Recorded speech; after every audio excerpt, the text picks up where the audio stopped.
Здравейте! Ред е за тароисторията, която разказваме от време на време и тя започна така. Първата карта, която изпадна, е картата на успеха, на щастието, на това да принадлежиш към дадено семейство или образно казано картата на семейството. Нека да видим какво ще разказва Таро. Може би ще разказва за някакво семейство.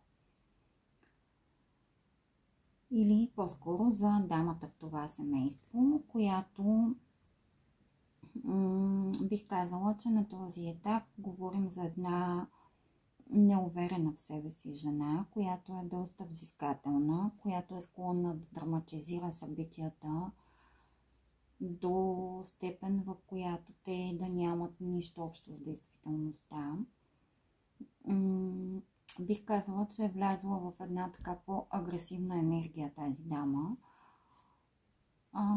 Дама, която смята, че по някакъв начин е измамена и проявява прекомерна ревност. Дама, която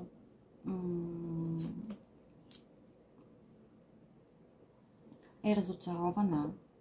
Дама, която обмисля някаква раздяла. Дама, която смята, че семейството й се разпада. Ще й се наложи, т.е.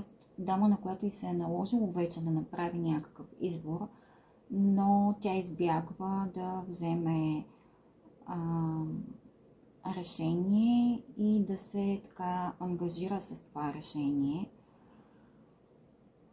Но това е нещо, което със сигурност ще трябва да направи, за да получи една такава завършеност.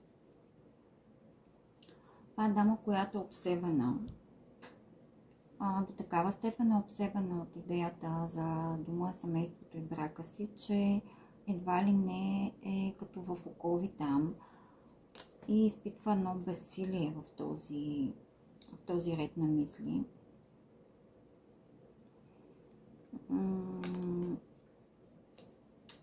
Тук говорим за семейство със сигурност, като кратка характеристика правя на господина. Това е един така като цяло романтичен, но бих казала мързелив човек.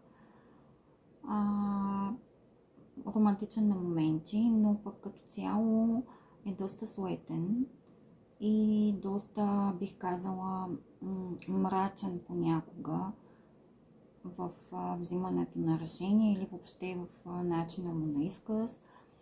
Тук говорим за разбити сърца, за раздори, за проява на егоизъм и за научаването на някакви горчеви истини, за предателство със сигурност, за една слаба основа в това семейство. Градено е семейство върху наистина слаби основи, които в някакъв момент са се срутили и това е довело до тази болка. Съответно, в това семейство бих казала, че има доста конфликти и агресия, доста безпокойство на този етап и тук някой се страхува от провала и като казвам някой, визирам дамата, която смята, че се е провалила в това семейство и това е една от причините тя да се страхува да вземе решение как да продължи напред. Ще е нужно повече кураж. В скоро време е възможно да се появи така едно трепетно вълнение в тази дама, което да й помогне да преоткрие себе си и да вземе по-бързо това решение, което е наложащо да вземе в този брак, който за мен смятам, че прекалено много болка има там и не знам доколко е удачно да се остава в такъв тип връзка. Нека съвета, който ще даме към дамата, тъй като определено видеото е насочено повече към жените, съвета, който ще ви дам е да си държите очите отворени и да се радвате на всеки един малък момент и в най-скоро време да очаквате нещо, което да раздвижи цялата тази ситуация, и при вас да се подредят по един по-красив и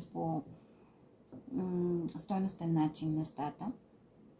Ако искате да разгледаме вашата история и да ви дам насока конкретно за нея, можете да ми пишете на лично съобщение. Може да разгледате профила ми за останалите видеа и ако желаете да се включите в коледната томбола. Пожелавам ви един приятен и спокоен ден!